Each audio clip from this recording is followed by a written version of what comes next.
जय भीम दोस्तों, आइए देखते हैं बाबा साहब डॉक्टर भीमराव अंबेडकर जी की कहानी क्रांति सूर्य।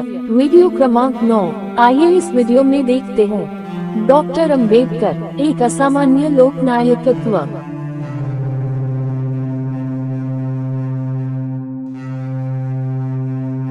डॉक्टर बाबा साहेब अंबेडकर बहुत ही पारिवारिक और सामान्य रूप से कर्तव्यपरायण थे। नवंबर 1927 की घटना। अमरावती के अछूतों ने वरहाट प्रांतीय अछूत सम्मेलन और दूसरा अधिवेशन 13 नवंबर 1927 को आयोजित करने का फैसला किया और उस सत्र में अम्बा देवी मंदिर प्रवेश के सत्याग्रह पर चर्चा की। वहां डॉक्टर बाबा साहेब अंबेडकर को उस सत्र के अध्यक्ष के रूप में आमंत्रित किया गया था। उस अधिवेशन में शामिल होने के लिए डॉक्टर अंबेडकर एक दिन पहले यानी 12 नवंबर 1927 को अमरावती आए थे। 13 नवंबर 1927 को अमरावती के इंद्रभुवन थिएटर में डॉक्टर अंबेडकर की अध्यक्षता में वरहाट प्रांतीय अस्पृश्य परिषद का दूसरा अधिवेशन प्रारंभ हुआ। इस बीच डॉक्टर अंबेडकर के बड़े भाई बलराम का मुंबई में निधन हो गया।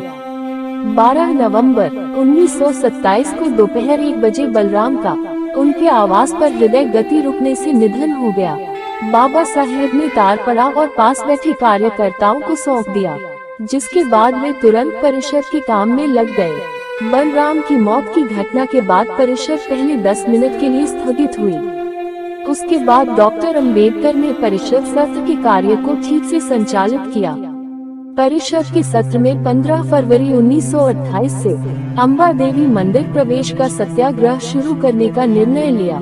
सम्मेलन हमेशा की तरह आयोजित किया गया और उसके बाद डॉक्टर बाबा साहेब अंबेडकर जल्दी से मुंबई के लिए रवाना हो गए। इस अवसर पर उन्होंने अपनी व्यक्तिगत पीड़ा को हृदय में रखकर तथा अध्यक्षीय उत्तरदायित्व को ठीक प्रकार से संभालकर अपना लोकनायकत्व सिद्ध किया।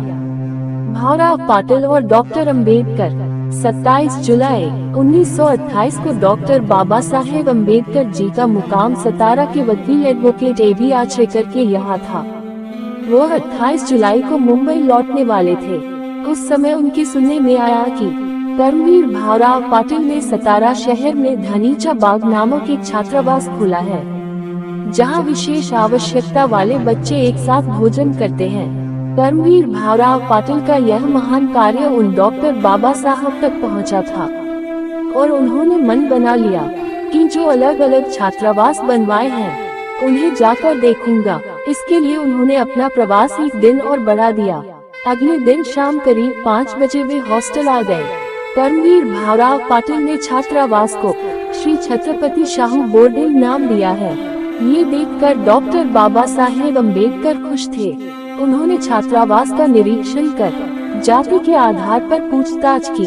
भोजन कक्ष में उन्होंने देखा कि सवर्ण और अछूत भोजन के लिए एक साथ में बैठे हुए हैं, तो उनमें से कुछ सवर्ण और अछूत बच्चे छात्र हैं, जो छात्रों को जोंधला रोटी, आमटी, सब्जी और चटनी परोस रहे हैं। भावराव पाटिल ने बाबा साहेब के लिए जलपान की व्यवस्था की थी, लेकिन नाश्ता करने से मना करते हुए बाबा साहब ने एक जोंधला रोटी और साथ में लहसुन की चटनी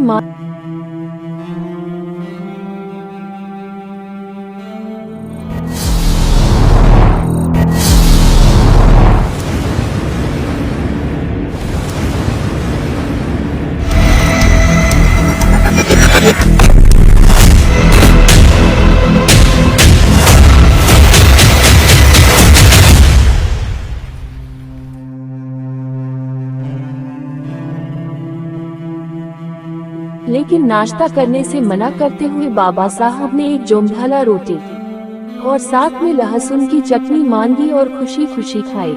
सामुदायिक संगठन में भावराव पाटिल के महत्वपूर्ण कार्यों को देखकर वे प्रसन्न हुए। उन्होंने भावराव का तहे दिल से शुक्रिया अदा किया और उनकी संस्था को 20 रुपये दान भी किए।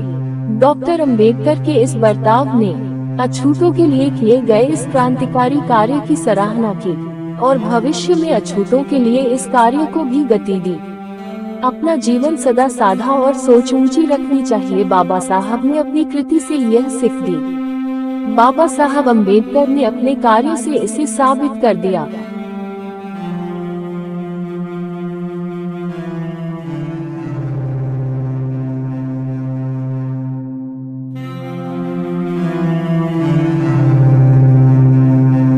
दोस्तों, उम्मीद है कि हमारा ये छोटा सा प्रयास आपको पसंद आएगा, तो कृपया हमारे इस वीडियो को लाइक करें और अपने दोस्तों को शेयर करें।